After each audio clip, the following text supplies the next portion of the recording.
लोकसभा चुनाव के बाद तमाम राजनीतिक दल हरियाणा विधानसभा चुनाव की तैयारियों में जुट चुके हैं।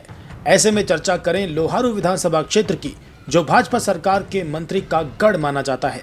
बावजूद इसके हाल ही में चुनाव में कांग्रेस ने यहां से बाजी मारी थी, जिसके बाद से लगातार कांग्रेस का ग्राफ ऊपर उठाने के लिए तमाम नेता मेहनत कर रहे हैं।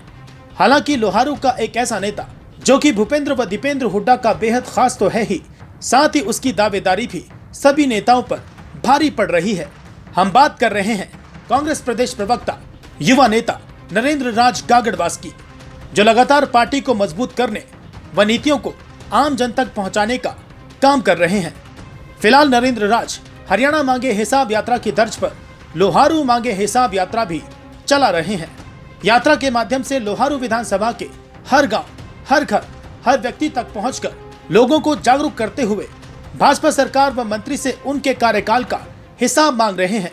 हालांकि यात्रा में मिल रहा विधानसभा की जनता का प्यार, आशीर्वाद और समर्थन नरेंद्र राज गागड़वास की टिकट पर दावेदारी को और भी मजबूत बना रहा है।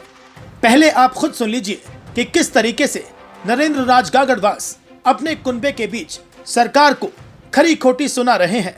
जैसा कि आप सब जानते हैं पिछले 10 साल से देश और प्रदेश में भाजपा की सरकार है, और ये भाजपा की सरकार पिछले 10 साल से देश और प्रदेश में है।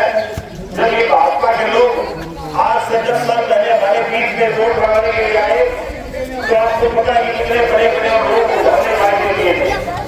मोदी जी तो हमारे बीच में आए तो इतना बड़ा वायदा किया गया कि 2 दिन के अंदर विदेशों से कहा धन वापिस लाएंगे, 2 दिन के अंदर विदेशों से कहा धन वापिस लाएंगे, 15-15 लाख खाते में आएंगे और आपके अच्छे दिन आएंगे। इतने बड़े बड़े वायदे मोदी जी ने हमारे देश की जनता के सामने किए थे, और देश की जनता ने उन सारे वायदों को मानकर कि शायद प्रधानमंत्री सही बोल रहे हैं, लगातार 2 बार सेंटर में सरकार बनाने का काम किया और हरियाणा में भी बीजेपी को वोट देने का काम किया।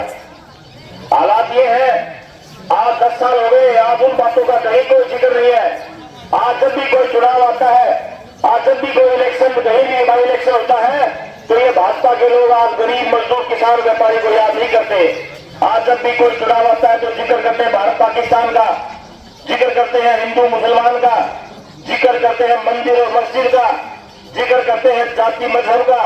तो आज इनको किसान गरीब मजदूर दिखाई नहीं देता। आज केवल झूठ और झूठ आपके सामने परोसा जा रहा है, और आज देश की जनता इनको समझ चुकी है। देश की जनता के सामने अब लोकसभा के चुनाव हुए, लोकसभा के चुनाव में आपने देखा होगा, अगर हम टीवी खोलते थे तो लिखा मिलता था अब की बार 400 पार, अगर मोबाइल खोलते तो लिखा मिलता अब की बार 400 पार, अगर अखबार पढ़ते तो लिखा मिलता अब की बार 400 पार।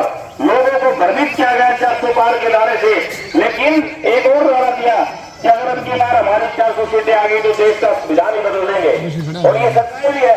अगर इनके 400 सीटें आती तो देश में दोबारा चुनाव ही नहीं होने से ऐसे कानून बढ़ा देते।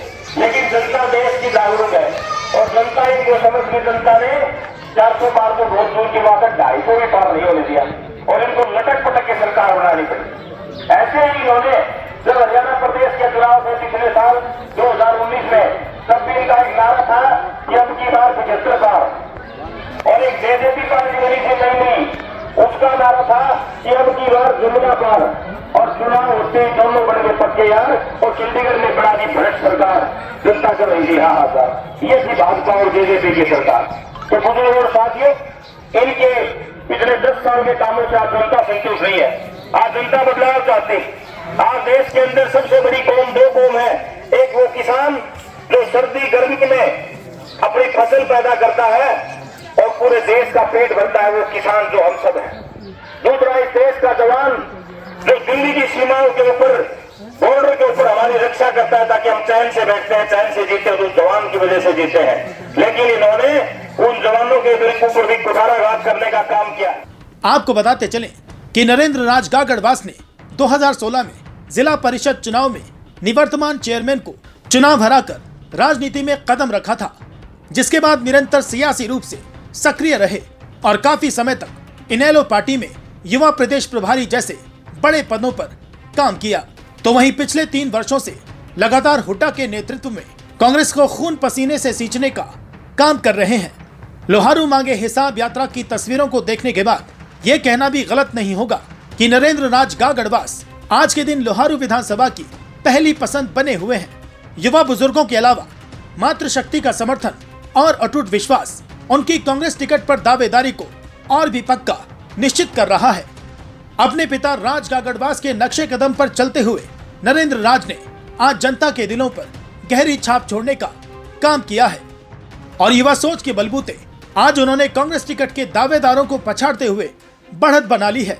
यही कारण है कि चुनाव से ठीक पहले गागड़वास सिर्फ विरोधी नेताओं के लिए ही नहीं बल्कि टिकट मांगने वालों पर भी बड़ा खतरा बनकर उभरे हैं। ऐसे में देखना यह रहेगा कि कांग्रेस पार्टी टिकट वितरण के समय लोहारू से इस युवा और मजबूत चेहरे को मौका देती है या फिर नहीं।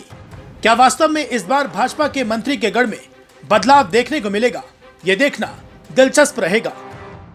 लोहारू से हिमांशु लांबा की रिपोर्ट, हरियाणा न्यूज 24। आप देख रहे हैं हरियाणा न्यूज 24, जहां हर खबर मिले सच के साथ।